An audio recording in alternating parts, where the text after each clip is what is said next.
ڕۆژتان باش بینێرانی هێژایی بەرنامەی گەلی ئازاد کێشە و دووبەرێکی مەسەبیەکان لە عێراقدا مێژوویەکی درێژی هەیە. بەڵام لە ساڵی 2014 دوای هێرشی داعش بۆ سەر عێراق و سەرهەڵدانی هەشتی شەعبی کێشە و دووبەرێکیە مەسەبیەکان لە عێراقدا قوڵتر بوونەتەوە. بەرنامەی گەلی ئازادی ئەم جارە بۆ باس و شرۆڤەی پاشخانی شەڕی مەسەبی لە عێراق تەرخان دەکەین و بۆ ئەمە بەسەر بەڕێز کاک ئەمجەد شاکەلی نووسەر لە ئەستودیۆ حازرە. کاک ئەمجەد بەخێر بێ. زۆر سپاس خوبن. کاک ئەمجەد وەکو دەواازەیەک پێک هاتەی مەسەبی و دینی لە عێراقدا بە پێی ئەتنیک بەگشتی بە باشووری کوردستانیشەوە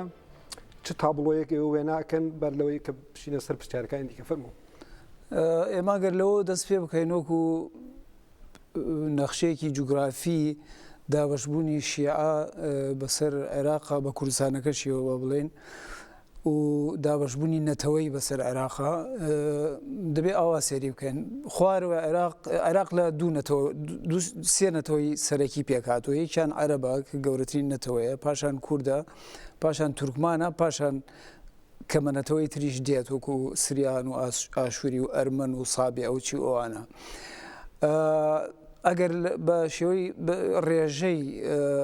خەڵکی ئەو وڵاتە حساب بکەی بە شێوەی ژمارە با بڵێن چەندن و چەندنوانە تقریبەن دەتوانین نزیکەی ئەوە بکەین بڵێن 70% لە ڕووی نەتەوەیەوە عەرەبن عێراق، دەوری 25% لە ڕووی نەتەوەیەوە کووردە، دەمێنێتەوە ئەوە دەبوو بە 95%. باقیەکەی تریشی کە دەمێنێتەوە 5% خەڵکی ترن، خەڵکەکانی تر ئیدە تورکمانە و سریانە و ئاشووریە و ئەرمەنە و ئەو شتانەیە. خوارەوە عێراق بە تەواوی بەبێ هیچ ئەوەیەک عەرەبن، یعنی خەڵکی تریتیان نییە، ئەوە دوای دێمە سەر ئەوەیان. پاشان سەرەوە دەستپێکا لە سەرەوە هەمومان دەزانێتەوە کوردستانە و کە ئێمە بۆ خۆمان پێ دەڵێن باشووری کوردستان، تورکمانیش لەو نێوەندان ئیدی لە مووسڵ و تەلافەروانە و شۆر دەبنەوە بەو خەتەی کەرکووک و تاوق و خوورمات و کفری و تا دەڕاتە خانەقین و مەندەلی و ئەوانە خەتێکی تورکمانی لەو بینە هەیە. لە ڕووی ئەوەوە لە ڕووی تایفیەوە لە ڕووی مەزهبیەوە لە ڕووی ئاینیەوە بەو شێوەیە دابەش بووە کە خوارەوە عێراق کە وتمان هەموو عەرەبن، عەرەبی شیعان لە بەغدا بۆ خوارەوە، لە بەغدا بۆ سەرەوەش دەڤەری دیالە و ئەوانە شیعی تێدایە، بەڵام خوارەوە 100% دەتوانین بڵێن شیعان. ڕێژەی شیعە لە عێراقا بەگشتی دەگاتە دەوری 63-64-65 ئاوا، ینی لە نێوان 60 تا 65% عێراقیەکان دەتوانانی بڵێ شیعان. ئیدی کە دەڵم شیعە شیعی کوردیش دەگرێتەوە و شیعی تورکمانیش دەگرێتەوە. ئەوانی تری کە دوای بڵێن دوای زۆرینەی شیعە سونە دێت، سونەش دەوری 130 وڵاتەکە سونەیە، 32 ئەوەندەی سونەیە. جگە لەوانش کەمینەی تر هەن کەمینەی ئاینی و مەزهبی وەکو مەندایەکان هەن، وەکو مەسیحی هەن، کەمینەی مەسیحی، ئێزیدەکان هەن کە کوردن با بڵێن، هەروە بێتەوە یارسانەکان هەن، شەبەک هەیە، داندانێک ئەگەر ئین مابێت جوو مابن ئێستا لە عێراقا بەو شێوەیە دابەش بووە. سونەکە دەکەوێتە ناوەڕاستی عێراقەوە دەتوانین بڵێن، بەشەکانی مووسڵ، تکریت، ڕەمادی، دیالە، کەرکووک، ئەمانە سونەی تێدایانی زۆرینەیەکی سونە لەو دەڤەرەیان. خوارەوە لە بەغدا بۆ خوارەوە ئیدێەوە کەربەلایە و نەجەفە و بەسرێ و دیوانیە و ناسرێ و چی ئەوانە بە تەواوی شیعان. سەرۆکەش بۆ خۆی کووردە، کورد ئەلبەت پێکاتی شیعەشی تایە و سونەشی تایە، زۆرینەی کورد سونەن بەشێکی شیعەیە. باشە کاکەم دەزانین دوای چەند سەد ساڵێک هاتنی ئیسلام بۆ خۆی دووکەر دەبێت بەسەر شیعە و سونەدا و عێراقش بەتایبەت ناوەندیەوەی بەتایبەتەوەی کە شوێنە پیرۆزەکانی شیعە لە عێراق لە خواروی عێراق لە نەجەف و کەربەلا هەڵکەوتووە. ئێوە بەگشتی بە شێوەیەکی کرۆنۆلۆژی یانە بڵین ئەو دووبەرەکیانەی هەر لە کۆنەوە یانە لە دێر زمانەوە کە لە نێو شیع و سونەدا هەبووە بەتایبەتی بڵین لە خاکی عێراقدا چۆن ئەوەکەن یانە ئەو دووبەرێکیانە ڕەنگە بۆ ئاستە نەبوو بن کە گەیشت بێنە ئاستی ئێستا بڵین ئاستی شەڕ لە ڕاستیدا دووبەرەکی بۆ ئاستی شەڕ بەڵام ئەگەر بە شێوەیەکی کرۆنۆلۆژی باسی بکەی کێشەکان لە ئاساسدا نێوان شیع و سونە لە عێراقدا هەتا ڕۆژی ئمڕۆ ئێوە چۆن ئەیبینن تۆ کە باسی کێشەی نێوان شیع و سونە بکەیت تۆ ناتوانانی تەنێ باسی ئێستا بکەیت دەبێ بگەڕێتەوە بۆ سەرەتا مێژوویەکانی ئەو شتە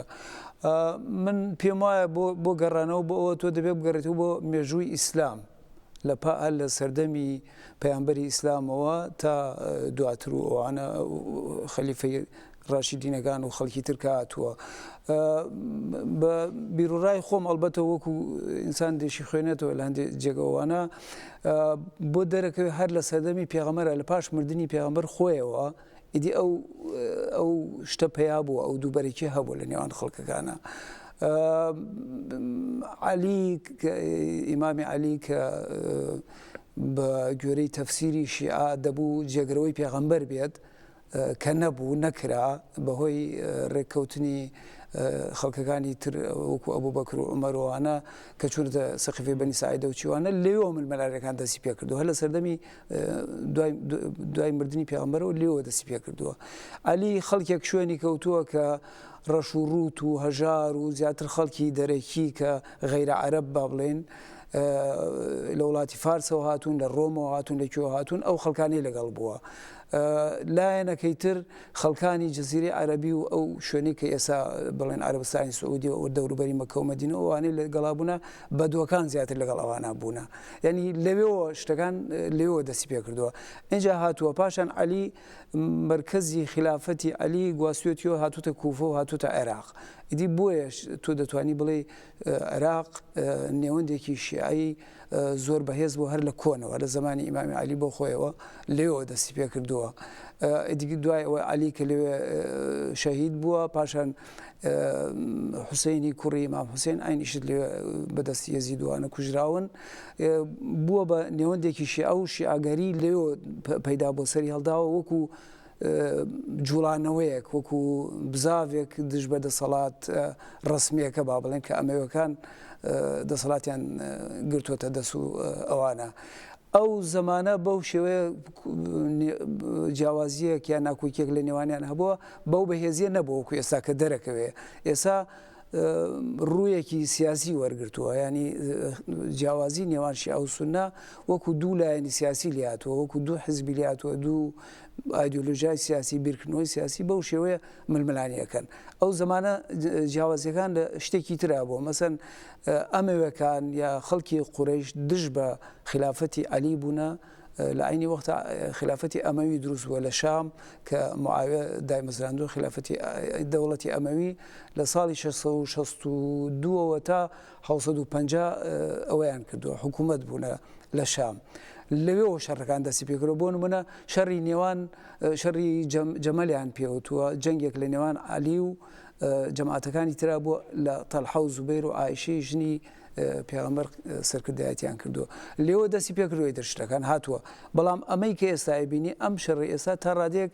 جیاوازە لەو شەڕی ئەو دەما ئەو دەما جۆرێکی تر بووە مەسلەی ئەمەوی و قوڕەیش و ماڵی عەلی و ئالوبەیت بووە ئێستا شتەکان گۆڕاوە هینێکی شێوەیەکی سیاسی وەرگرتووە وەکو حزبی لات وەکو لات باشە بە تایبەتی بوونی شوێنە پیرۆزەکان کەربەلا و نەجەف و بوونی ئیمامی عەلی و حسین چ کاریگەریەکی بڵێن لەسەر ئەو کێشە مەسەبیانە بەتایبەت نێوان شیعە و سونە داناوە لە عێراقدا یانە هەڵکەوتەی بڵێن ئەوان ئەو شوێنە پیرۆزانە ڕاست لە خاکی عێراقدا بڵێ بۆ شیعە کەربەلا و نەجەف وەکو ئەوەیەکە وەکو چۆن موسڵمان بە گشتی تەماشای مەکە و مەدینە بکە کەربەلا و نەجەف بۆ شیعە وایە یعنی تا ڕادێک ئەو پیرۆزی هەیە لەلایەن شیعی لە هەندستان و پاکستان و میگرە تاگاتە وڵاتانی تر و مصر و ئێرانوانە هەموو لە دەوروبەری کەربەلا و نەجەف کۆ دەبنەوە زیارەتەکەن لەوێ ینی مرکزێکی ئەوەی دروست کردەوە ئیدی ئەوە چڕی شیعە لە دەوروبەری هینەکە کۆبوونەتەوە کە لە دەوروبەری ئەو منتەقەی ئەو دەڤەرەی کە کربەلا و نەجەفی لێیە چ ڕۆڵێکی هەبوو ئەمە لەوەی کە کاریگەری هەبێ لەسەر ململانێشی ئەو سونە پێم وایە ڕەنگە ئەوە ڕۆڵی نەبوو بێ لەسەر ململانیشی ئەو سونە چونکە ئەوە جێگایەکی پیرۆز بووە بۆ ئەوان سونەش خۆ زیارەتی ئەو شوێنەی کردووە دەچێتە زیارەتی ئەو شوێنێ سونە خۆ ئەوەی نییە بڵێ دژایەتی ئەو ئیمامانە بکە یا شتێکی ئەوە ئێستا کە شتەکە کەوتوتە قاڵبێکی سیاسیە ڕکابەری پیا بۆ لە نێوانیانە ینی سونە خۆلاری لەوە نییە کە عەلیە ئیمام حوسێن خەڵکێکی باش بوونە شۆڕژگێر بوونە ئینسانی چاک بوونەوەمانە سونەی باش ئەلبەتە ئێستا سونەیەک پیا بۆ کە بینێکی سیاسی فکرێکی سیاسی باش ڕاستەمە بۆ خۆی پرسیارێکی گرنگت زانین کە سونە و شیعە ئەو خەڵکەی لەوێ کە هەردووکیان نەبارێتنیکەوە عەرەبن بە سەدان ساڵ بەیەکەوە ژیاون بەشتی هەنا ئەمە باسی کێشە و ناکۆکی و بگرە شەڕیشەکەین لە درێژایی مێژوودا بەڵام قۆناغی سەدان ساڵی شەیە کە ئەوان بە ئاشتی و هێمنایەتی پێکەوە ژیاون و هەر ئەوەش کە بڵین خاڵی هاوبەشی نێوان سونە و شیعە وەکو ئیمامی عەلی و هەروەها بڵین کەسایەتی حسێنیش بۆ سونە بە جۆرێکی دیکە پیرۆزی هەیە لەو ڕوانگەوە کە یانە بڵین لە بەتایبەتیە کە بە سەدان ساڵ بەهێمنی و ئاشتی ژیاون و بڵین خودی بڵین ئەو ململان و ناکۆکیەکە لە درێژایی مێژوودا هەبووە نەبووەتە هۆی ئەوەی کە پێت وایە هۆکاری ئەوەی کە قۆناغی درێژی ئاشتیش هەبووە چی بووە پێکەوە بە ئاشتیانە پێکەوە ژیاون دەزانی ئەگەر ئێمە بگەڕێنەوە بۆ دروستبوونی دەوڵەتی عێراقی وەکو حکوومەت وەکو دەوڵات کە لە بیستەکانە عێراق ئەو هینەی ئەو کیانەی دروست کرد کە ئێستا هەیە یا دوای هاتنی ئینگلیز بۆ عێراق دروست بوو خەڵکێک کە بوونە حاکمی عێراق ئینگلیزیانانی ماڵی مەلیک فەیسەلی یەکەمەوانە خەڵکێکی سونە بوون خەڵکێکی سونە بوون ینی سونە حاکمی عێراق بوو سونە فەرمانڕەوای عێراق بوو ئەو دەما هەتاوەکو 2003 کە ئەو کودەتای کرایە بەسەر سەداما و پاشان عێراقیان داگیر کرد لەلایەن ئەمریکاوە شیعە بوو بە حاکم شیعە بە درێژایی ئەو کاتە دەسەڵاتی بەدەستەوە نەبووە خاوەنی دەسەڵات نەبووە بەڵام لە دەسەڵاتە بووە خەڵکی شیعە هەبوونە کە وەزیر بوونە خەڵکی شیعە هەبوونە کە سەرکردەی سوپا و شتیوا بوونە خەڵکی شیعە بوونە لە تەنانەت لە ناو حزبی باسی خەڵکی شیعە بووە وە نەبێ بڵێن نەبووە و تەواو ئەوە نەبووە ململانەیەک کە هەبوو بێ لە نێوانیانە تا ڕادێک ئەوە بووە ینی ئەگەر هەش بوو بێ لە ژێرەوە بووە هین نەبووە بە ئاشکرا شت نەبووە خەڵک پێکەوە ژیاوە لە خوێندنگە بەیەکەوە بوونە لە کارا بەیەکو بوونە تا ڕادێک من ئەتوانم بڵێم بۆکو تەجربەی شخصی خۆشم خەڵک ئەوەی نەزانیەوە کێشی ئەیە کێ سونەیە کێشتە ینی لە شوێنی کار لە مەکتەب لە زانستگەی لە فڵان لە شت تەنان دەرودراوسێش بە ئاینەکان زانیوێنە بەو شتانی کە دەیکەن مەراسیمەکان کە مەسەرەنەوە ئاشورای ئەوە فڵانە ئەوە چییە بەوە خەڵک ئەو سونەی ڕەنگە لە یەکجا کرد بێتەوە زۆر باشتی پێکەوە ژیاون دۆستێکتر بوونە نزیکێکتر بوونە ژن و ژنخوازی لە نێوانیانە هەبووە عەشیرەت هەیە نیوەی سونەیە نیوەی شیعەیە هەر عەرەبیشن بۆ نمونە کوردی خۆمان بەشێکی شیعەیە و گرفتێک کێشەیەک لە نێوان کوردێکی شیعە و کوردێکی سونە نەبووە تورکمانێکی شیعە و تورکمانێکی سونە نەبووە کاتی خۆی ئەوانە نەبووە ینی ئەم شتانی کە ئێستا تۆ دەیبینی لەم ساڵانی دوایە پەیدا بووە ینی شەڕ و کوشتن و بڕین و توندوتیژی پەیدابوونی داعش بۆ خۆی لە ڕاستیدا ئەو پەڕی فەناتیکی بڵێن گروپێکی مەسەبیە کە شیعە بەگشتی تەکفیر دەکات یانە شیعە بەعام یانە خەڵکێک بەبێ جیاوازی ئەتنیکی جا شیعە کورد بێت عەرەب بێت یا هەر ئەتنیکێکی دیکە بێت یانە ئەوەی کە بڵێن دەبێتە پوتانسیێلی بڵێن لە ناو سونەدا کە تۆ گەلێک بەو شێوە تەکفیر بکەی یانە بڵێن ئەو بۆ چوونەش کە دوو خەڵکە لە هەمان ئەتنیکیشن بۆ نمونە عەرەب لە بەرامبەر یەکدا ڕابگریت ئەوەی کە داعش یعنی ئەو بیرەی داعش ئەوەی کە خەڵک ئەتوانێت لە دەوری خۆی کۆبکاتەوە یا بەڵێن خەڵکی پێ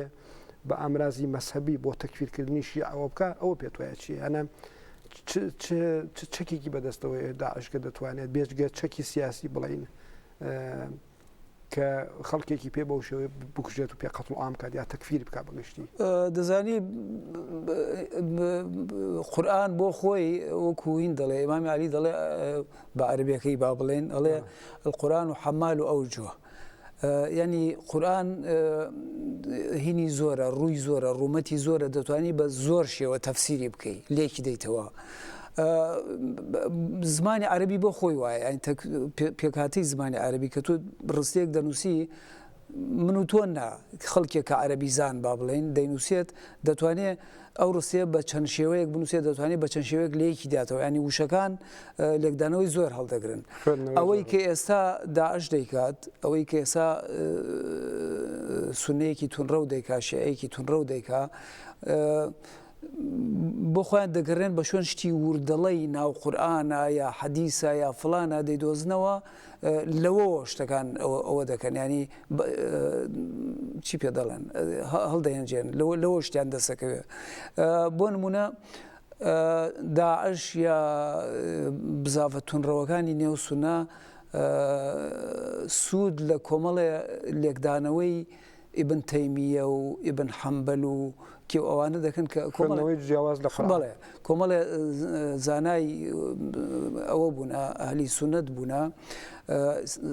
قازان ینی سوود لە عینەکانی ئەوان وەردەگرن لە تەفسیر و قسەکانی ئەوان وەردەگرن ئەوانش بە شێوەیەک لێکداتەوە ئەوانە تەکفیری شیعەیان کردووە ینی بە شیعەیان کوتووە ڕافیزی و شیعە بە کافر دەزانن و فڵان و چی ئەمانە لێوە سەر هەڵدا ئەو شتانە ینی مەسەلە جیاوازی هینەکانە جیاوازی تێڕاینەکانە بۆ قورئان بۆ حەدیث بۆ فڵان شت ئەو حەدیثانەی کە داعش لەسەری ئەڕوا زیاتر تەرکیز ینی ئەوەکەن ینی زۆر تاکید لەسەر حەدیثەکەن و فڵان و چیوەمانە ئەو حەدیثانە بەشێکی زۆری گێڕانەوەی کۆمەڵی خەڵکە کە لەلایەن شیعەوەوانە مەقبوڵ نین ینی ڕەفز دەکرێن حسابێکیان بۆ ناکەن لەلایەن سونەوە هەموو سونەش نا لەلایەن هەندێک سونەوە ئەوانە بەڵێ ڕاستن و فڵان و چی ئەوانن خەتێک لە ناو سونا ئێستا پیا بووە نەک ئێستانی ماوەیەکی زۆرە لە تەفسیری ئەوانەوە هاتووە خەتێکی تری پاشان مەزەبی وهابی چی پێڵێن بزاوی وهابی کەوتوتە ناو ئەو شتەوە ئێستاش ئەمەی کە داعش دەیکات تەفسیراتی تری بۆ دەکرێت ینی شتی تر دێتە ناو هینەکەەوە ئەلمنتی تر دێتە ناوەوە وای لێ دەکات باشە لە لای شیعە چی دەزانین کە شیعەش خوێندنەوەی فەناتیکی هەیە بۆ سونە یا بڵێنە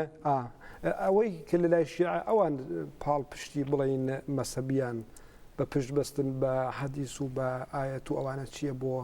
تەکفیرکردنی لایەنەکەی دیکەی کە سونیە شیعە کاتی خۆی دەزانین چۆن شیعە لە یەک شتا ڕەنگە تەکفیری سونە بکات یا ئەوە بکات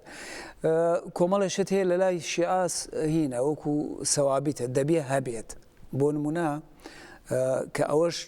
جیاوازە لەگەڵ سونە زۆری فەرخەوشتە جیاوازێکی زۆر لە نێوانیان هەیە تا ڕادێک وەکو دوو ئاینی لێ دێت یەکی لەوانە مەسەلەی ئیمامەتە ئیمامەت ینی دەبێ بە تەفسیری شیعە پێغەمبەر وەسێتی کردووە کوتوێتی دوای من دەبێ عەلی ئەوە ببێتە جێگری من سونە ئەوەی قبوڵ نییە دەڵێن شتی وان نییە ئەوەی کە شیعە دەڵێ لە کۆبوونەوەی غەدیرە کە کراوە حەجەت الوەداعی پێ دەڵێن بڵێن ئاخر حەجی پێغەمبەر بۆ کە جۆتە ئەوە گەڕاوەتەوە لێ خەڵکی خڕ کردوێتەوە ئەو قسەی بۆ کردوون ینی بەشایەتی کۆمەڵی خەڵک مەسلەی ئیمامەتە مەسلەی ئەوە هەیە مەسلەی مەهدی کە دێت پاشان لە کۆتایی دنیاە شتێکی لەو بابەتانە شیعە بڕای بەوە هەیە مەسلەی تازیێباری بۆ ئیمام حوسێین مەسەلەن ئەوە شتێکی ئەساسی لە هینی شیعە سەرەکیە و مەسلەی تەقیە کە لە لای شیعە هەیە لە لای سونە ئەوانە نییە ئەو مەسەلانە نییە ینی جیاوازی نێوان شیعە و سونە لە هەردوو لایەنەکایە هەم لە مەسلەی فقهی هەیە هەم لە مەسلەی بڕواش ینی باوەڕکردن عەقیدە با بڵێن لە هەردوو ئینەکە هەیە تفسيري شيعة يعني شيعة أجر تكفيري سنة بك لو روعك كسنة حكمي داير كردوه فرمان رواي لدعاء بيغمروا سنة دايري كردوه يتدس أو أنك وتوه خوي وايش للراستية وايا شكر باش مردني بيغمروا يتو دولة أموي هاتوا دولة عباسي هاتوا دولة عثماني هاتوا خلفاء الراشدين سيان هاتوا لباشان عليان كردو تخليفة يتر أو دولتانا هموي أو حكمانا هموي بدأ السنة وابوه يعني تكفيرك اللي يودي كأوان دانيان بوان ننا وك علي دبي جگروي پیغمبر بي باش امرو يعني بلين لباري السياسية و المنتاني ك بلين رخراوي كي سياسي شيعة بكاري دبا يا موسى صدر يا كسي ديكا البته موسى صدر بو راضية او بلين فناتيك نية بلام او يكبون من ريبراني حشد شعبي يا هنديك ملايت هنروي نجف وكربلاء لباري سياسية وانا سا ارغومنتي يعني شتێکیان بەدەستەوەیە بۆ تەکفیرکردنی سونە ئەمانی ئێستا من پێم وایە ئەو حاڵەتی کە ئێستا لە عێراقا دروست بووە هاتنی داعش پەیدابوونی داعش با بڵێن ڕەنگە ئەوە زۆر تاسیری تێکردبن زیاتر ئەوە مەسەلەی تەکفیر و شت بەکاربێن بەرامبەر سونە جگە لەوەش ئەوان بە درێژایی حکوومەتی باس کە لە 1960 باس لەسەر حکوم بوو پێشەوەش دەوڵەتی عارف عەبدوڕەحمان عارف و عەبدوسەلام عارف ئەوانە بوو ئەمانە خەڵکانێک بوونە تا ڕادەیەک دژایەتی فکری شیعیان کردووە یعنی هەمیشە لەگەڵ ئێرانە وەزیان تاو نەبووە هەمیشە سەرانی مەزهەبی شیعە لە نەجەف و کەربەلا ڕاونراون و گیراون و زیندانی بوون و شت بوون ئەوانە لەوانەوە هاتووە بەڵام ئێستا جۆرێکی سەربازی وەرگرتووە مەسەلەکان گەیشتوتە مەسەلەی چەک و کوشتن و خوێن و چی و ئەمانە ئێستا بە بەچاوی خۆیانەوە دەبینن جموجوڵێک شتێک پەیدا بوو بە ناوی دەوڵەتی ئیسلامی داعش بۆ نمونە ئیدێوە لای ئەمانش ئاینی شت دروستەکە ئەو هەستەهینە دروستەکە تونڕەویە و ئەوانە دروستەکە دەناشی ئەو وەکو بزاف وەکو جوڵانەوە وەکو شت ئەو تونڕەوەیان تیان نەبووە لە کۆندا نەیان بووە بۆ نمونە من لە فکر کاتی خۆی سەید محسین حەکیم مەرجعی گەورەیان بوو لە ئەوەدا لە عێراق بوو ئەو تا ڕادێک ڕێی زۆر باشیە بوو بەرامبەر کوردیش مەسەلەن فتوایەکی دەرکرد وەختی خۆی کە نابێ دژایەتی کورد بکرێت و شەڕی کورد بکرێت لە زمانی قاسمە لە شەستەکان باش کاکەم جێت پێکاتەی بڵێن دەوڵەتی نەتەوەی عێراق زانین کە تۆ بۆ خۆش دامەژێت بێکرد دەوڵەتی نەتەوەی عێراق لەوەتی کەدا دەمەزرێت لە دوای بیستەکانەوە بەدەستی کەمایەتێکی سونەوە دەبێت گەرچی ئەم دەوڵەتانە دواییش یانە لە دەوڵەتی پاشایەتیەوە دواتر هەتا دواتر کە بێتە دەوڵەتی بەعس کە دەوڵەتێکی بڵێن لایەک و لامەسەبیە بێ ئەوەیە سۆسیالیستیە بەڵام شیعە بە شێوەیەک دیسانەکە لە ژێر زەخدا بووە ئێوە بەگشتی خودی پێکهاتنی دەوڵەتی نەتەوەی عێراقیانە وەکو دەوڵەت پێت وایە چ کاریگەریەکی لەسەر ئەوەی کە بەتایبەت شیعە بڵێن وەکو زۆرایەتی لە ژێر زەختی کەمایەتی سونەدا بووە ئەگەرچی دەوڵەتەکەش مەسەبی نەبووە پێت وایە خودی ئەو پێکاتە نەتەوەیە چ کاریگەریەکی کردوتە لەسەر بڵێن کێشەی نێوان ئەم دوو مەسەبە پێم وایە هەر لە دروستبوونی دەوڵەتی عێراقەوە لە ساڵانی بیستەکانە کە مەلیک فەیسەڵی یەکەم هات و لە جەزیرەی عەرەبی و پاشان بردیانە شام و لێوە هات شام قبولیان نەکرد سووریا کە لێوە بێتە مەلیکیەوەن یانیان لە عێراق کردیانە مەلیک هەر لەوێەوە دەستی پێ کردەوە مەلیک فەیسەڵ بۆ خۆی قسەیەکی هەیە دەڵێ ئەوە ئەمە نابێتە ئومەت ئەم وڵاتە نابێتە نەتەوە عێراق ئەوە نییە نابێت وانی هینی چی پێ دەڵێن پایی دەوڵەتی تێدا نییە چونکە کۆمەڵی خەڵکن بە یەکەوە نووسێنراون لکێنراون کە خەڵکانێکن زۆر دوورن لە یەکەوە شیعەیە سوننەیە کوردە مەسیحیە جووە فڵانە چی ئەوانە زۆر زەحمەتە ئەمانە یەک بگرن ینی ئەمە ئەوەیەکی وێ تۆ بتەوێت نەتەوەیەک لە خاکێکا دروستکەی بیکەتە یەک شت ئەوەیکەی تۆ دەبێت فکرێکی ئەوە هەبێ فکرێکی لادینی غیرە دینی غیرە نەتەوەی غیرە شت اینجا بتوانێت ئەوە لێ بکە دەنا تۆ لەسەر ئەساسی دینی مەزهەبی دەوڵەتێک دروستکەی شتێک بکەی ئەوە نایکە شیعە بە درێژای ئەو هەموو مێژووە ئەویان بینیوە کە ئەمانە دەسەڵات بەدەستیانەوە بۆ نمونە سپا بە تایبەت لەشکری عێراقی سەدا ئەگەر بڵێم 90 سەرکردەکانی هەموو هین بوونە سونە بوونە خەڵکی مووسڵ بوونە یا تکرید بوونە یا ڕەبادی بوونە یا فلان بوونە شیعە ڕۆڵێکی ئەوتۆی نەبووە لەو نێوانە سەرکردایەتی حیزب و شتەکان بەدەست ئەوانە بووە تەنها تاکە حیزبێک ڕەنگە لە عێراقا کە توانی بێتی شیعە و سونە و فلان بتوێنێتەوە لە نێو خۆیان حیزبی کۆمۆنیستی عێراق بووە کە بە درێژایی وەخت تێکەڵ بووە ینی شیعیتیا بۆ سونیتیا بۆ فلانیتیا بۆ مەسلەیەک نەبووە بەڵام ئیدی لە زمانی بەعس و فلان و ئەوانە هەموو بەو شێوەیە بوو ینی جیاوازیەکان زۆر زەق دیار بوو لە نێوانیانە ئەوە کارێکی وای کردووە شیعە هەمیشە هەستی بە چەوسانەوە کردووە هەستی بە چەوسانەوە کردووە ئێستا هەر ئەوەی کە ئەو ڕکەی دروست کردووە لە نێوان ئەوانە بەرامبەر بە خەڵکەکانی تر تا ڕادەیەک تۆڵەکردنەوەی ئەو زمانەیە ئەوە نییە کەواتە دەتوانین بڵین دروستبوونی دەوڵەتی نەتەوەی عێراق یان ئەوەی کە ئەمڕۆ لە عێراقدا کێشە و دووبەرەکێکی نێوان سونە و شیعە یا بڵین نێوان داعش و حەشتی شەعبی بە جۆرێکی دیکە پاشخان کەی دەگەڕێتەوە بۆ دروستبوونی دەوڵەتی عێراق بەڵام بەگشتی تۆ پێت وایە کە خودی پێکاتنی دەوڵەتی عێراق دواتر دەزانین کە لە ساڵی 2023 ئەم دەوڵەتە دەڕوخێت و ئەو جار سیستمێکی نوێ دێتەکایەوە کە ئەو جار بڵین دەوڵەت دەکەوێتەوە دەستی زۆرایەتی کە شیعەیە و سونە بە جۆرێک خۆی لە دەرەوە دەبینێ گەرچیش بە پێی بڵین ئامار ئەوەی کە ڕادەی دەسەڵاتی سونە ئەوە نەبووە کە یانە بە پێی حەجمی خۆیان دەسەڵاتیان هەبووە ناو دەوڵەتی بڵین نوێی عێراقدا لە دوای 2023 ئێوە پێتان وایە کە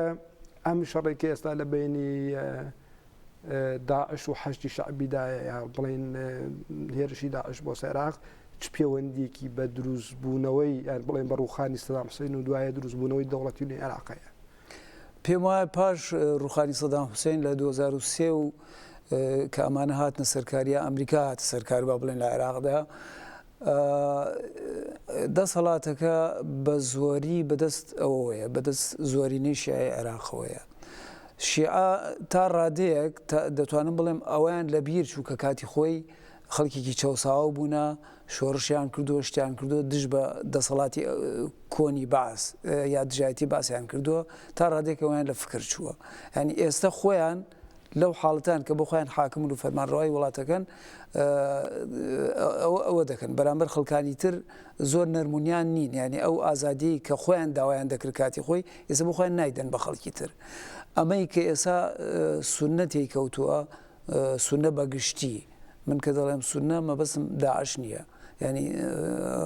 دەتوانم جیاوازێک لە نێوانەوانە بکەم سونە بەگشتی تێکەوتووە سونە تا ڕادەیەک ئەو مافەی کاتی خۆی کە هەیەیان بۆ بەڵێن نیان ماوە ئێستا هیچ ئەوە ینی دەسەڵاتیان لەدەست چووە لە زمانی سەدامەوە شتێکی تر بوون ئێستاوانیان لەدەست دەرچووە بەڵام لەگەڵ ئەوەشا هەست بە بەشخورانێک دەکەن لەلایەن ئەوە کە تووشی هاتوون ئیدی ئەوە حتمما دیارەوەش کاردانەوەیکی لێ دروست دەبێت بەرامبەر ئەو ڕەوشەی کە ئێستا لە ئارایە ئەو تونڕەوەی کە ئێستا لەلایەن داعشەوە دەیبینین ئێمە یا شت کە حاڵەتێک دروست بووە شتێکیان دروست کردو و خەڵک دەکوژن و سەربڕین و ئەمانە من ناتوانم بڵێم ئەمە 100% کاردانەوەی ئەو حاڵەتەیە کە هەست بە چەوسانەوە بکەن لەلایەن شیعەوە بەڵام شتێکی لەوەی تێدایە ینی دەتوانانی بڵی کەمۆکەیەک لەو وینەی تێدایە بەتایبەتەوەی کە زۆر لە ڕێبەرانی داعش بۆ خۆی لە کۆنا ئەفسەرانی سەردەمی سەدام حوسێن بوو بەکری بەغدادی بۆ خۆی یەکێک لە بڵێن ئەفسەرانی پێشووی سوپای عێراق لەو ڕوانگەوە کە دوای ئەوەش پێشوازێکی زۆر گەرم لەو ناوچەستونە نشینانە کرات لە داعش کە بڵین کە وەکو بڵین ئەو ناوچانەی بەعس یانە بڵین ناوەندی بەعس دەژبێردران لەو ڕوانگەوەیە بەڵێ ئێمە دەبێت شتی ترمان لەبیر نەچێ ینی ئەوەی کە ئێستا بۆ نمونە هەر دووسێ چەند نووسەرێکی ئەوە هەن یەکێک عەرەب مەسەل حەسەن عەلەوی هەیە کە زۆر جار جەخت لەسەرەوە دەکاتەوە کە شیعە دوو جۆر شیعە هەیە شیعەگەری دوو جۆری هەیە شیعەتی دوو جۆری هەیە یەکیان شیعەی عەلەوی پێ دەڵێ ئەو یەکیان شیعەی سەفەوی پێ دەڵێ ئەو تەفسیرە ئەو جۆرە لێکدانەوە لە لای ئەوەش هەیە لە لای عەلی شەریعەتیش هەیە ئەوش بەو شێوەیە لێکی دەداتەوە ئەمەی کە ئێستا لە ئارایە زیاتر خەڵکی سوننا یان بزوتنەوەیەک دژ بە شیعەگەری کە لە عێراقا تۆزێ تونڕۆیی وەرگرتووە پیان وای ئەم شیعەی کە ئێستا لە عێراقا دەسەڵاتی هەیە و شیعەگەری کە لە ئێستا عێراقا هەیە شیعەیە کە سەر بە شیعەی سەفەویە یعنی شیعەیە کە سەر بە ئێرانە مەبەستیان لەوە ئەوەیە تا ڕادێک ئەو داعشی وا دەڵێ بڵێ ئەو شیعەتیەی کە جاران هەبووە شیعەیەکی نەجەفی کەربەلایی مەرجەعەکان لێوە بوونە و شیعەیەکی عەرەبی بۆ با بڵێن تۆزێکینێکی ئەوەی تیا بووە ئێستا ئەمان پێیان وایە سوننە ئەڵبەتە من مەبەستم ڕێی خۆم نییە پێیان وایە کە ئەوە نەماوە ئێستا ئەمە شیعەیەکی سەفەویە شیعەیەکە 100% سەر بە ئێرانە ئێران ئەوەی دەکات بەڵێ باشە لەسەر ڕۆڵی دەوروبەریانە یەکێک لەوانە ئێرانە کە ئێرانی شیعەیە کۆماری ئیسلامی ئێران لەولاشەوە تورکیایەکی سوننی ئەردۆغانە و دەوڵەتێکی ئیسلامیە پێت وایە ڕۆڵی ئەم دوو جەمسەرە وەکو دوو جەمسەری سوننە و شیعە بەگشتی لەسەر ناکۆکیەکانی نیوان شیع و سوننە لە عێراقدا هەتا ئێستا چۆن بووە؟ من پێم وایە ڕۆڵێکی باشیان نەبووە ینی هەردوو لایەن بە زۆر بەجددی هەوڵی ئەویان داوە لە هەردوو سەرۆ خەڵک ڕاکێشن بەلای خۆیانە ئێران کاریگەرێکی زۆر بەهێزی بەسەر دەسەڵاتی عێراقا هەیە کە بەدەست شیعەوەیە با بڵێن و بەدەست خەڵکی شیعە عێراقیشەوە هەیە ینی بەسەر ئەوانەوە هەیە تا ڕادەیەک زۆربەی سەرانی ئەوەی کەیسا فەرمانڕەوان لە عێراقایە سەرانی حیزبەکانیان گرێدراوی ئەو دیون گرێدراوی ئەوەن ئێرانن هەروها سوننەکەش ئاینیشتە سوننە ڕەنگە ئەو ڕۆڵەی نەبێت تورکیا ڕۆڵێکیە بەسەریانەوە بەڵام سوننە دابش بوو بەسەر خەڵکی ترا ڕەنگە ڕۆڵی سعودیە هەبێ ڕۆڵی قەتەر هەبێ ڕۆڵی خەلیج هەبێ بەسەر هینە بەسەر سوننەی عێراقا ئەوانش ئوردون ڕۆڵی هەبێ لەو مەسەلەیە باشە تورکیانە بڵێن بێژگە لەباری سیاسۆ پێت وایە کاریگەریەکی مەسەبیان نییە بەیەکەوە لەگەڵ ئەوەی کە هەردوو بەریش بڵێن سنەن دیارە ئەو بەرسونەیە حەنەفیە زۆرتر سونەی عێراقیش سونەی شافعین وایە سونەی عێراق بەشی زۆری شافعی ئەڵبەتە بەڵام کاریگەریەکی تری ئەگەر هەبێ دەزانی چۆنە ئەو پارتی کە ئێستا فەرمانڕەوایە لە تورکیا ئەردۆغان و ئەوانە پارتیەکی ئیخوانیە ینی بەشێکە لە بزاوی ئیخوان موسلیمینی دنیا لە نێو سونەی عێراقا ئەوە هەبووە ینی حیزبی ئیخوان موسلیمین هەبووە کە لە ساڵی پەنجاکانە دروست بووە پەنجا و شتێکە نازانم دروست بووە پاشی لە سەردەمی عارف و ئەوانە ڕۆڵیان هەبووە ئەوەیان هەبووە بۆ نمونە ناوی چییە کاتی خۆی وەکو ڕێکخراوێک بوونە لەلایەن ئەم جەزاهاوی ئەوانەوە سەرکردایەتی کراون پاشان محەممەد مەحموود سەوافی پێدەڵێن پیاوێکی مصری باتوار بزاوی ئیخوان کە لە عێراقا هەبووە و ئێسەش پاشماوەکەی ماوە بە ناوی حیزبی ئیسلامی عێراقی ڕەنگە پاشماوەی ئەو ڕێکخراوانە لەگەڵ تورکیا ئەوەیشیان هەبێ پەیوەندییەکیان هەبێ تا ڕادێک لە کوردستان چ ئەو هێڵە هەیە ئەو بەڵام پەیوەندی ئێران یانە پەیوەندی کۆماری ئیسلامی ئێران پەیوەندێکی زۆر بەرچاوە یانە بڵێن ئێران تەنانەت خۆی بە بەشێکرد لە شەڕی دژی داعش لە عێراقدا دەزانێتەوە لەبارەی لۆجستیکی و سەربازیشەوە ئێران لە عێراقدا نفوزی هەیە و بەتایبەتی هەڵکەوتەی شوێنەی پیرۆزەکانی شیعەش کەربەلا و نەجەف پێت وایە خودی هەڵکەوتی ئەو شوێنانەیە کە ئێران ئەنە بڵین ڕژیمی مەسەبی ئێران ئەو ئینترسی بۆ عێراق هەیە کە ئێستا ڕاستەخۆ لە شەڕدا بەشداری دەکات یا مەسلەی سیاسیە پێت وایە لە ڕوانگەی شیعی ئێرانەوە مەسەلە سیاسەتە دەسەڵات خوازی ئێرانە لە هەرێمەکەدا یان لایەنی مەسەبیەکەی هەیە بەسەر ئەوەدا یا هەردووکیانە پێت وایە پێم وایە هەردووکیانە چونکە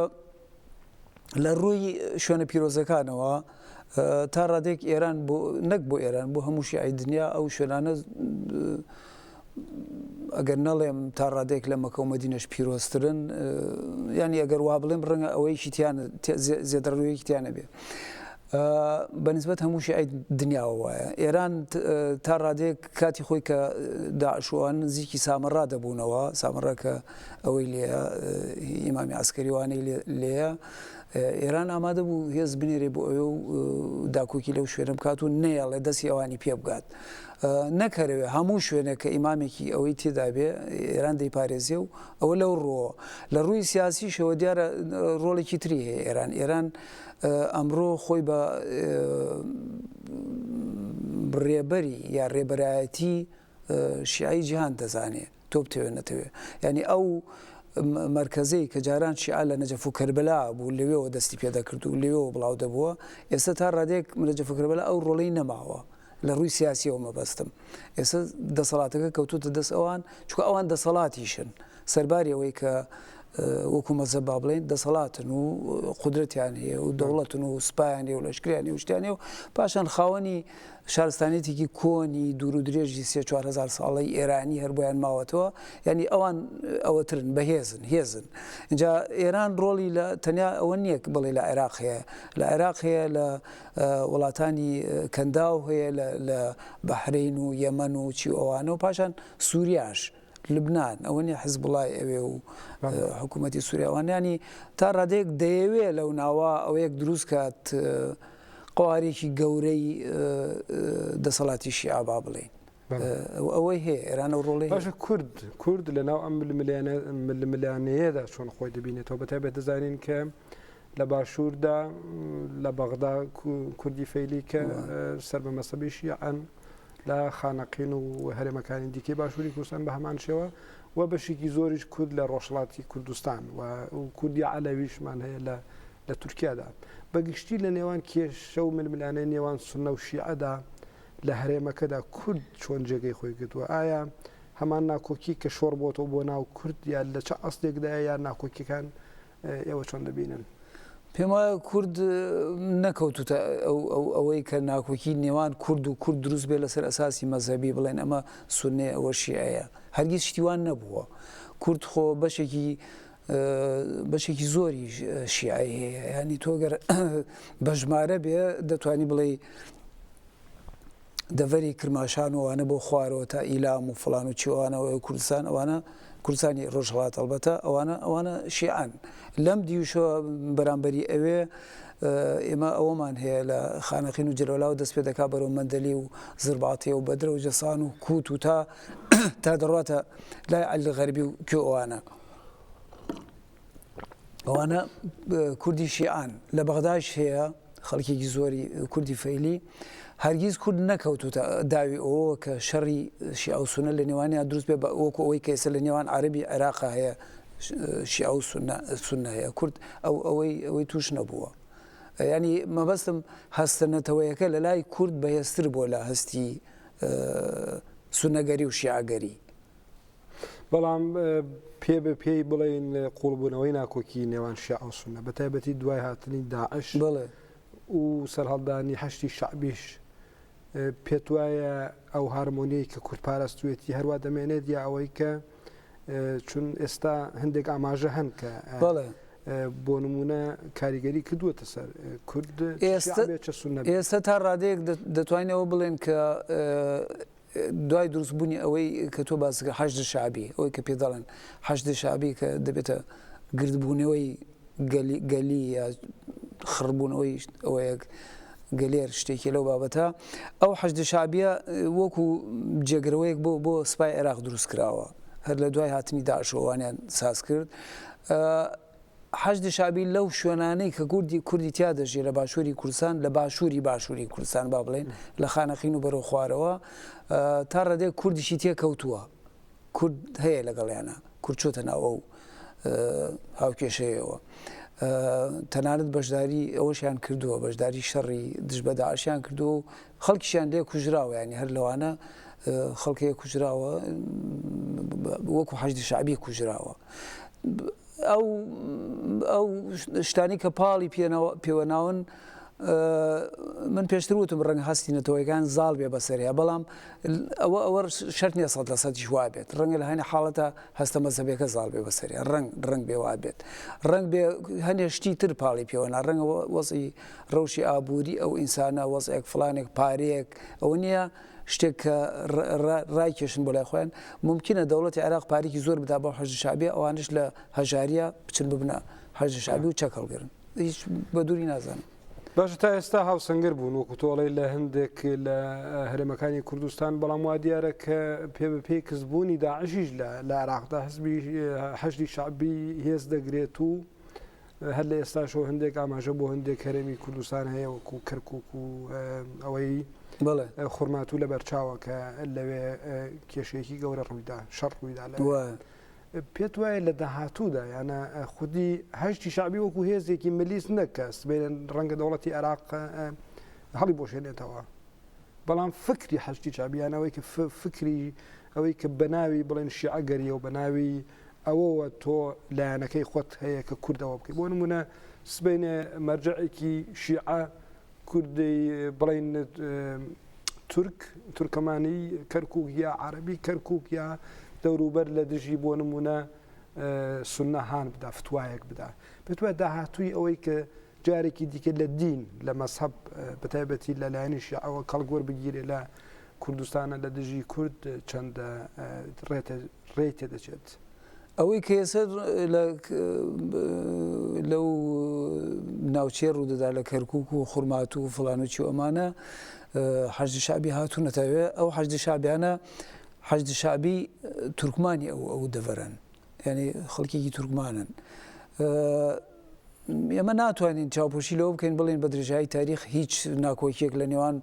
کورد تورکمان عەرەب فڵان شت لە عێراق نەبووە ئەو ناکۆکیانە هەبوونە داپۆشراو بوونە لەبەرەوەی خەڵکەکان بە سەداسەد مافۆ ئازادی خۆیان وەرنەگرتووە هیچ هیچیەکی لەو نەتەوانە بەتایبەت تورکمان و کورد با بڵێن هەمیشە چەساوە بوون لەلایەن حکوومەتی نێوەندەوە کە بەغدا بووە. پاشان ئێستا ئەو حاڵتی کاتوتە پێشەوە مەسەلە مەزهبەکە لە لای تورکمانەکان ئێستا زاڵ بووە خۆ تورکمان هەردوو ئەوە کەشی هەیە هەردوو مەزهبەکەشی هەیە هەم سونەی هەیە هەم شیعی هەیە تورکمان وەکو نەتەوە تا ڕادێک فکری نەتەوەی بیری نەتەوەی لە لای ئەوان زۆر زاڵ بووە زۆر زەق بووە هەمیشە وا بوونە ینی چوزان من خۆم لەگەڵ تورکمان ژیاوم دەزانم چۆن فکر دەکەنەوە ینی کەم تورکمان بینیوە کە زۆر ئەوە بێت زۆر لەسەرخۆ بێ ئارام بێ وابیر نەکاتەوەکو ینی بەلایەوە یەکسان بێ هەموو نەتەوەکان هەموو شتێک ئەوە فکری نەکردوێتەوە دایمەن مەسە ڕەنگە ئەوش لەبەرەوەی کەم بوو هەستیان بە چەسانەوە کردووە پێم وایە ئەو هینە دەمێنێ ئەوەی کە تۆ باس کرد ئەو کێشەیە ئێستا حالیان وەزێکی سیاسی ناوێتی پێشەوە وەزێکی سیاسی ناتوێت بەس ناگاتە ئەوەی کە خەڵک بکوژە لەسەر ئەساسی مەزهبی ئێستا کە دروست بووە لە خورماتووە زیاتر مەسەلە نەتەوەیەکەش هاتووەتە سەری تێکەڵ بۆ و باش پێ دوایە مۆدلی سیاسی یانە مۆدلی سیاسی لە عێراق و لە کوردستانیشە بە هەمان شێوە ئێمە باسمان کرد دەوڵەتی نەتەوەی عێراق لە بیستەکان بەدواوە بوو بەهۆی ئەوەی کە بڵێ ناکۆکی شیع و سوننە بڵێنێتەوە دواتر لە 2023 دەوڵەتی نوێ دیسانە کە ئەو کێشەی بە جۆرێکی دیکە بڵێن هێشتەوە یانە پێت وایە سیستمی سیاسیەکە ئێستا یانە ئێستاش لە عێراق و باشووری کوردستان هەیە ئامادە نیە ئەوەی کە یانە ڕێگە خۆش ناکە بۆی کە جارێکی دیکە و شەڕانە سەر هەڵبدەنەوە بەتایبەتەوەی کە کێشەکان لە بنەوە چارەسەر نەکراون یا خەڵکەکە لە هارمۆنی و لە برایەتیدا ناژی بەسەر بۆ نمونەوەکەوەی کە لە ڕۆژاوی کوردستان یا لە هەندێک دەڤەری دیکە کە بڵێن ئەو پێکاتە جیاوازانە هەست دەکەن کە وەکو برا پێکەوە دەژین پێت وایە یانە ئەو سیستەمەی سیاسێکی ئێستا هەیە گەرانتی ئەکات بۆ ئەوەی کە شەڕی مەسهبی لە ناو ئەو پێکاتانە سەر هەڵنەداتەوە پێم وایە هەر وڵاتێک کە ئاین تێدا زاڵ بێ دەسەڵاتی هەبێ ئەو وەختە یەک فکر یەک فەلسەفەیەک ئایدۆلۆژیا دەبێتە فەرمانڕەوای وڵاتەکە و هەموو لە چوارچێوەی یەک فکرا دەبێت بتوێتەوە ئیجا ئەمەی کە ئێستا لە عێراق هەیە ئێستا لە عێراق هەیە بۆ خۆیان ناوی دیموکراتی لێ دەنێن نە دیموکراتی و نە شتێکە هیچ ئەوە نییە ینی زاڵبوونی مەزەبێکە بەسەر خەڵکەکانی ترە ئێستا شیعە لە دەسەڵاتە شیعە زاڵە بەسەر ئەوانی ترە دوێنێ سونە لە دەسەڵات بوو سونە زاڵ بوو بەدەست ئەوانی ترە لە ینی بە گوێرەی دابشکردنی وڵاتەکە بەو شێوەیە هەر گرۆیەک لەوانە کە دەسەڵاتی زیاترە بێ ئیدی ئەوانی ترە چەوسێنێتەوە. مەسەلا ئەگەڕێتەوە بۆ مەسلەی ئاینەکە بۆ خۆی ئاین بە کەڵکی ئەوە دێت ببێتە قانون ببێتە سیستم بۆ وڵاتێک من پێم وایە نا. یعنی تۆ ئەگەر بتوێت دەوڵەتێک دروستکەی خەڵک بە هارمۆنی لەگەڵ یەکترا بژێن بە ئازادی لەگەڵ یەکترا بژێن بەرامبەر یەکتر سەیری یەکتر بن مشکلە نییە خەڵکەکە بە ئازاد بێت چه ئاینێکیە چه مەزەبێکیە بۆ خۆی ئەوە بکە خواپەرستی خۆی بکە بەڵام لە چوارچێوەی دەوڵەتێکا بێت کە دەوڵەتێکی نادینی بێ نە ئاینی بێ ینی سێکولار بێ وەکو ئەم دەوڵەتانی ئەوروپا کە سێمە هەمانە لەم ناوە بەو شێوەیە اینجا هەموو دەمێ ئەگەر بەو شێوەیە بێ وەکو ئێستا هەموو دەمێ مەترسیەوە هەیە کەوانە بتەقێتەوە و ئەو حاڵێکی ئێستا بە تەجروبەی مەسەن لە عێراقدا لە سەردەمی سەدام حوسێندا تەجروبەی دەوڵەتێکی سێکولار کرا بەڵام دواتریش ئێستا دوای 2023 تەجروبەی دەوڵەتێکی تقریبا دینی چون دەستوری عێراقیش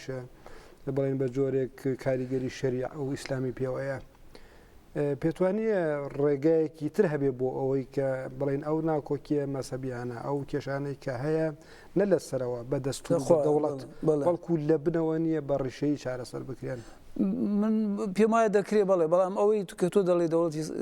سەدام حوسێن سێکولار و ئەوانە سێکولار لە ڕوویەکەوە کە ڕەنگە خەڵک ئازاد بووە